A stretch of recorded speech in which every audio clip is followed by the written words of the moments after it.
അല്ലേ? ഹലോ. അപ്പം ഇന്ന് നമ്മൾ അമ്മമ്മയുടെ വേറൊരു റെസിപ്പി കൊണ്ടാട്ടോ വന്നേക്കുന്നത്. ചെമ്മീനടയാണ് കേട്ടോ ഉണ്ടാക്കുന്നത്. അപ്പം ചെമ്മീനട എന്നൊക്കെ കേട്ടിട്ടുണ്ടെങ്കിൽ ഞാൻ ആദ്യം പറയുമ്പോൾ വിചാരിച്ചത് അട എന്നൊക്കെ പറഞ്ഞാൽ അരിപ്പൊടിയൊക്കെ വെച്ചാൽ അട ചുടുന്ന പോലെ ചെമ്മീൻ ഉള്ളിൽ വെച്ച് ഉണ്ടാക്കുക എന്നൊക്കെയാണ്. പക്ഷെ അത് അങ്ങനെയല്ല കേട്ടോ. ഇത് നമ്മൾ ചോറിനൊക്കെ കഴിക്കാൻ പറ്റുന്ന രീതിയിൽ ഉണ്ടാക്കുന്ന കേട്ടോ. അപ്പോൾ അതെങ്ങനെയാണ് ഉണ്ടാക്കുന്നത് നമുക്ക് കാണാവേ. അപ്പോൾ നമുക്ക് ആദ്യം തന്നെ ഇതിന് വേണ്ടത് എന്തൊക്കെയാണെന്ന് നോക്കാവേ. ആദ്യം ചെമ്മീൻ വേണം. ഇത് 1/2 കിലോ ചെമ്മീനുണ്ട്. ഇത്തിരി വലുതായിരുന്നു, അത് മുറിച്ചിട്ട് ചെറുതാക്കി മുറിച്ച് വെച്ചതാണ്. പിന്നെ ഇതാ ഇത്രയും വെളുത്തുള്ളി, 4 പച്ചമുളക്, പിന്നെ ഇഞ്ചി ഒരു വലിയ കഷ്ണം, പിന്നെ ഇതാ ചെറിയുള്ളി വേണം കേട്ടോ. ഒരു 10-20 എണ്ണം ഉണ്ടായിരുന്നു. പിന്നെ കറിവേപ്പില, മല്ലിയില, ഇത്രയും സാധനം വേണം കേട്ടോ. ഇത് നമ്മൾ മിക്സിയിൽ. അപ്പോൾ ഇതിലേക്ക് വേണ്ട പൊടികൾ എന്തൊക്കെയാണെന്ന് വെച്ചാൽ ആദ്യം മഞ്ഞൾപ്പൊടിയല്ലേ, മഞ്ഞൾപ്പൊടി ഇടുന്നുണ്ട്. അത് 2 ചെറിയ സ്പൂണാണ് കേട്ടോ.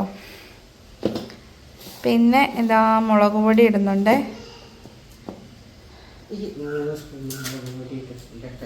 പിന്നെ ഇതിലേക്കൊരു 3 വലിയ സ്പൂണല്ല, ആ മഞ്ഞൾപ്പൊടി ഇട്ട സ്പൂണിൻ്റെ വലിപ്പം തന്നെ 3 ഇത്തിരി വലിയ സ്പൂണ് നിറയെ സ്പൂണ് മുളക് പൊടി ഇട്ടിട്ടുണ്ട് കേട്ടോ. പിന്നെ മല്ലിപ്പൊടിയാണ് കേട്ടോ വേണ്ടത്. അങ്ങനെ 3 സ്പൂണ് മല്ലിപ്പൊടിയും കൂടി ഇടുവാണേ. മിക്കിമോൾ വന്നിട്ട് നോക്കുന്നുണ്ട്. മിക്കിമോൾ എന്തുണ്ടാക്കുന്നേ? അത് തരാം, അതുണ്ടാക്കട്ടെ. അപ്പം ചെമ്മീനിലേക്ക് മുളക് പൊടി, മഞ്ഞൾപ്പൊടി, മല്ലിപ്പൊടി ഇട്ടിട്ടുണ്ട് കേട്ടോ. മുളക് പൊടി നമ്മളൊരു 2 സ്പൂണും കൂടി ഇട്ടു. ചെമ്മീനായതുകൊണ്ട് കുറച്ച് എരിവ് അധികം വേണമല്ലോ.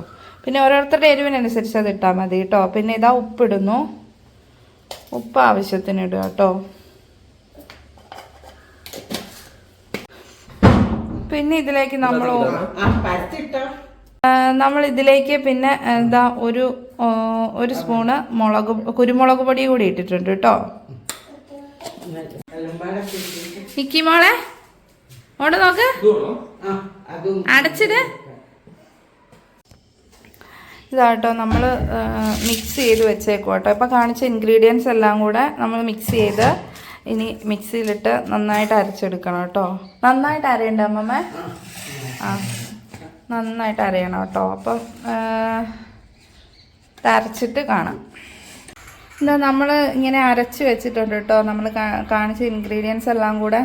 അപ്പം അതിൻ്റെ അകത്തൊരു കാര്യം ചെയ്യേണ്ടത്, ഇഞ്ചിയും വെളുത്തുള്ളിയും ചതച്ച് വെക്കണം കേട്ടോ ആദ്യം, എന്നാലേ നന്നായിട്ട് അരയുള്ളൂ. ഞങ്ങൾ ചതയ്ക്കാൻ വിട്ടുപോയായിരുന്നു. എന്താ നമ്മൾ അരച്ച് വെച്ചതാണ് കേട്ടോ ഇത്. ഇപ്പം കാണിച്ച ഇൻഗ്രീഡിയൻസ് ഒക്കെ വെച്ചിട്ട്. അപ്പോൾ അതിൻ്റെ അകത്ത് ഇത്തിരി വെളുത്തുള്ളിയൊക്കെ പൊന്തി കിടക്കുന്നുണ്ട് കേട്ടോ. അത് ഈ വെളുത്തുള്ളി ഇഞ്ചിയും ചതച്ചിട്ട് വേണമായിരുന്നു അരയ്ക്കാൻ, എന്നാലേ നന്നായിട്ട് അരിഞ്ഞ് കിട്ടത്തുണ്ടായിരുന്നുള്ളൂ. അത് കഴിഞ്ഞിട്ട് നമ്മളിതാ ഇങ്ങനെ പരത്തണം കേട്ടോ. വാഴയിലയിൽ ഇങ്ങനെ പരത്തിയിട്ട് ഹോള് വെച്ച് പരത്തണം കേട്ടോ.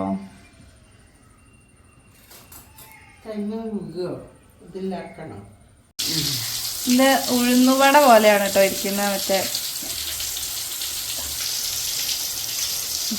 നമ്മുടെ ചെമ്മീനട റെഡി ആയിട്ടുണ്ട് കേട്ടോ.